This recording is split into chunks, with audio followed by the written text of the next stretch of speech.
Si tu souhaites me soutenir, n'hésite pas à t'abonner à la chaîne. Tu peux aussi activer la petite cloche, comme ça tu auras accès à toutes mes vidéos. Tu peux aussi me rejoindre sur Twitter et suivre quotidiennement mes analyses techniques. Je te mets tous les liens en description. Bonjour à tous, très content de te retrouver aujourd'hui pour une nouvelle vidéo sur Bitcoin. On va faire un gros point, il se passe enfin des choses, c'était un peu erratique hier. La vidéo était compliquée parce qu'on avait peu de volatilité, on contractait des deux côtés, donc c'était pas évident. Tu vois, là ça devient tout de suite plus lisible. Donc déjà on perd un niveau important, évidemment, on en avait parlé. Le niveau a cassé par le bas, là ça se voit bien hein, d'ailleurs maintenant. On voit vraiment la pression qui était exercée et qui a littéralement été, si je puis dire, emporté par les vendeurs. On voit vraiment cette mèche de rejet, cette mèche d'indécision. Bon, maintenant, ça pousse par le bas. Alors, qu'est-ce qu'il faut en penser? Est-ce que c'est grave ou pas? Pour le moment, non. En revanche, il va falloir, comme je te le disais hier, surveiller un niveau qui est très, très, très, très important, c'est celui-là. Ok. Vu la puissance des ventes qu'on a actuellement, il y a de grandes chances qu'on revienne le chercher. J'aimerais pas qu'on passe dessous, mais on a l'air quand même de vouloir le taper. Là, franchement, on a quand même une belle impulsion. Si on veut conserver du momentum ici, on doit commencer à retrouver le momentum sur les niveaux actuels. Okay, parce que si on vient trop proche de ce niveau-là et qu'on le casse, on risque de casser un niveau qui nous avait permis de reprendre du momentum.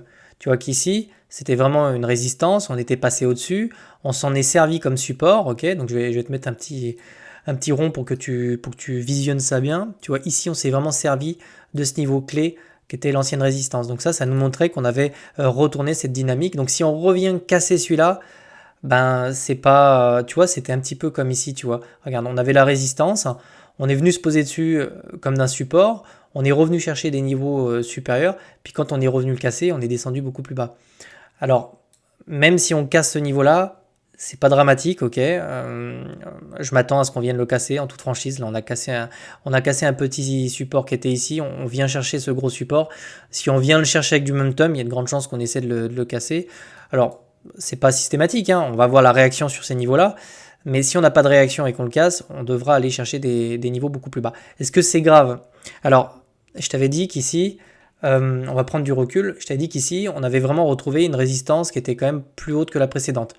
On avait donc un nouveau plus haut qui nous permettait d'imaginer une nouvelle dynamique haussière. C'est toujours le cas. Maintenant, l'idée, c'est d'essayer de trouver en fait un bas qui serait plus haut que le précédent. Donc en fait, on peut encore conserver cette dynamique, même si on casse le niveau qui est là, bien que ce soit pas très boule, on peut venir essayer de chercher un niveau qui serait plus haut que le précédent. On conserverait toujours, dans la théorie de dos, une dynamique qui serait haussière. C'est absolument viable, si tu veux, ce genre de pattern. Ça se fait très souvent. D'ailleurs, on peut même l'anticiper, ça. Je peux déjà te tracer le niveau si ça t'intéresse, mais vraiment, on viendrait en fait chercher la zone des 61,8. C'est une zone de rechargement, de localisation d'achat. On pourrait retrouver du momentum. Si on venait à casser le niveau qu'est là, on pourrait retrouver des niveaux de prix ici intéressants, parce qu'en fait, on retrouverait du momentum sur ces niveaux-là. Ok. Donc, très important de surveiller cette localisation-là. Pour le moment, on n'en est pas encore là, hein. On va d'abord attendre la réaction sur les 31,8 de ce mouvement-là. Donc, je vais quand même te le mettre. Je le répète, hein, c'est un niveau clé, hein. C'est vraiment un niveau super important, hein. Puis d'ailleurs, avec les élections américaines qui arrivent, est-ce qu'on ne serait pas dans une indécision généralisée où on attend vraiment le résultat pour avoir une direction? C'est possible aussi. Franchement, le marché a l'air de végéter parce qu'on sait que les deux protagonistes ont des positions plutôt diamétralement opposées, si je puis dire. Donc peut-être que ça peut influencer un peu le cours. Enfin, je pense, parce que là, le mois de novembre approche, donc on aura bientôt la résolution de tout ça. Quoi qu'il en soit on trouve ici notre creux ascendant rapidement et on arrive à avoir cette structure en forme de W pour venir s'affranchir de ce niveau-là, soit, et on a l'air de vouloir venir le faire, soit on revient tester le support. Si on revient le tester, il y a quand même des chances qu'on vienne le casser, et dans ces cas-là, il faudra vraiment observer ce que fera le prix dans cette localisation-là. Okay, on veut vraiment, nous maintenant, un nouveau creux plus haut pour vraiment essayer d'avoir une dynamique qui serait vraiment ascendante. Okay, pour le moment, il n'y a pas d'inquiétude, hein, attention, hein, je suis tempéré, il faut rester prudent, tu vois. parce qu'on revient quand même chercher un niveau qui est important.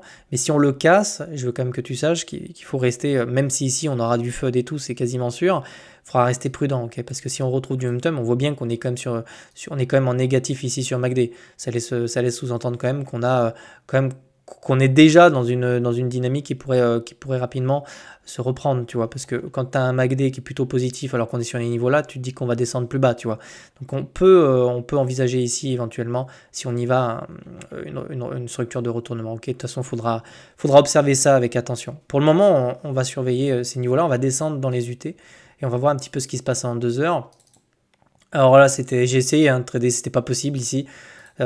Beaucoup trop serré. On voit qu'on avait des clusters, donc ici je vais te montrer ça.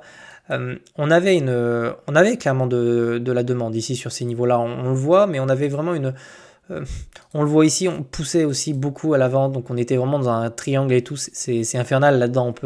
Déjà c'est pas lisible, on peut pas trader, on peut pas traîner là-dedans, donc c'est même pas la peine de se tenter à ce jeu-là. C'est quasiment sûr que tu prends un SL. Donc moi j'ai rien fait ici, j'avais pris une position que j'ai clôturée assez vite, et là globalement tu vois qu'on a cassé le support là. Du moment où on est venu casser le cluster de mèche qui était clairement tenu par les acheteurs, on a eu une réaction, tu vois, on a eu une réintégration et on a été repoussé. Donc il y a clairement une volonté de pousser ce mouvement vers le bas, c'est très clair. On va également regarder cette localisation qu'on a vu ensemble dans la vidéo d'hier. Donc là, je vais le tracer, 38,2 ACD. On va aller voir un petit peu cette zone-là. Donc on est en plein dedans. Donc maintenant, si on a du momentum, ce qu'on aimerait faire, c'est vraiment retrouver en fait des structures pour essayer de consolider au-dessus de ces niveaux-là. Donc c'est très important. Ça va pas se mettre ça se fait pas en 2 heures, d'accord. Pour le moment, on est vraiment, je vois pas de, enfin, je te fais l'analyse technique comme ça, hein, telle que je la ressens ici. Il y a rien d'haussier là pour le moment, ok. Il y a pas de structure, rien du tout. Là, on voit bien qu'on a essayé. Ce que je te disais hier, tu vois, on essaie de pousser comme ça, mais sur ces niveaux-là, on voit bien que c'est comme si quelqu'un essayait de te mettre la tête sous l'eau. Tu vois, t'essaies c'est vraiment ça en fait, hein. Si je pouvais t'expliquer ce mouvement-là, t'es vraiment en train d'essayer de sortir de l'eau comme ça, puis il y a un gars qui te fout la tête sous l'eau. C'est vraiment ce que je vois en fait quand je vois ce MACD, parce qu'on voit qu'ici, il essaie de pousser, puis non, vas-y, prends ça. Donc bon, c'est même pas la peine de lutter. On voit bien que les forces vendeuses sont beaucoup plus fortes que les forces acheteuses. Donc pour le moment, il n'y a y a rien à faire. On va rester sous l'eau un petit moment. On est en train de revenir tout doucement dans des zones de survente. Donc c'est pareil, c'est ici qu'on peut espérer retrouver un petit peu de momentum. On peut venir casser cette localisation par le bas, hein. Franchement, au point où on en est, on pourrait vraiment venir chercher des stops qui se situeraient là pour se faire un peu peur, hein. Mais là, sur des UT en 2 heures, je vois pas de retournement et je vois pas de structure pour le moment. Là, tu vois, c'est des structures, ça. Tout ça, c'est des structures. Mais nous, c'est comme si on était là, en fait, sur une bougie comme ça pour le moment, tu vois. Donc on va laisser ce mouvement respirer. Si je descends dans les UT, et on va aller voir un petit peu ce qui se passe en 30 minutes. Donc ici, on rentre c'est pareil, hein. Il n'y a absolument rien d'haussier ici, hein, je préfère te le dire. On voit vraiment un MACD qui a littéralement lâché ici. Donc gros volume de vente sur ces niveaux-là. Et on vient de réintégrer la zone de survente sur du 30 minutes. Donc on n'est absolument pas mûr ici pour avoir des structures de retournement. Ça, on les verra peut-être demain, ok. On va aller voir vite fait ce qui se passe sur les produits dérivés, en fait, tout simplement, hein. Donc là, sur les produits dérivés, on a des liquidations. Il y a un petit peu de long aussi, on a eu du short ici. On a quand même des positions qui sont ouvertes, mais qui sont de nouveau clôturées, majoritairement du long. Ça peut expliquer pourquoi on a eu ce petit mouvement-là. Est-ce que c'est orchestré par les market makers? Je ne sais pas trop, peut-être. Enfin, en tout cas, on a vraiment des volumes de vente qui sont importants. On n'a pas à dire ici. Globalement, le sentiment, il reste plutôt boule, hein. Il reste plutôt haussier, hein. Et les liquidations sont pas énormes, hein. C'est des toutes petites liquidations, ok. En ce qui concerne la carte des liquidités, on a commencé à taper dedans. Donc ça, faut bien se représenter que c'est quand même des ventes forcées, hein, forcément. C'est des longs qui sont clôturés.